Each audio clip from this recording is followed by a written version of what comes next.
Greetings of the day. Welcome one and all to our English text class of chapter number 2, A Little Grain of Gold. The next stanza.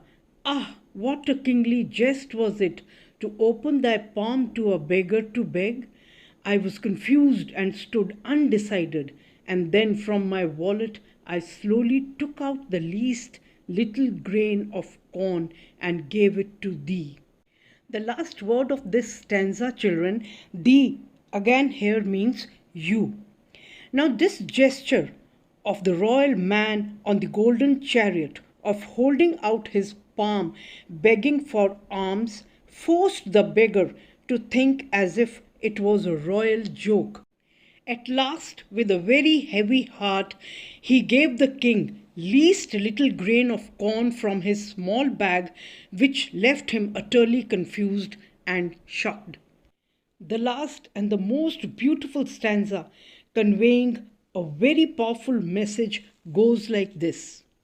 But how great my surprise when at the day's end I emptied my bag on the floor to find a least little grain of gold among the poor heap. I bitterly wept and wished that I had the heart to give thee my all.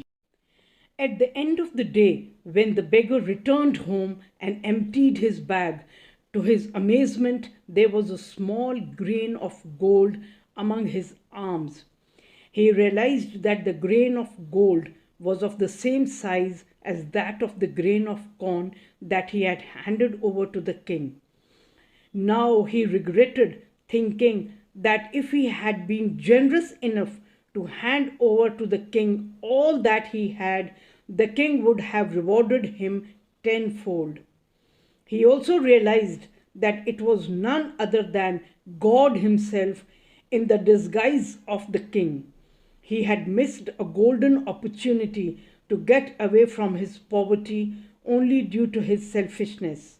Hence, the beggar wept bitterly in dismay. The message conveyed through this beautiful poem is based on the wise saying, "We reap as we sow." It is the law of karma. Similarly, man receives the effects of his efforts depending on what he does and how he does it. The poem proves this saying beyond any doubt. Here, the poet beggar realizes that he has behaved in a miserly and materialistic manner. The beggar is unable to realize why the king has asked him for alms. It is only to test his generosity. The beggar reluctantly gave the king a little grain of corn from his poor alms bag. If he had given more, he would have got more. Thus, the poem shows that our gains depends on our pain. Hope, children, you must have understood this beautiful poem. Stay at home, stay safe and healthy.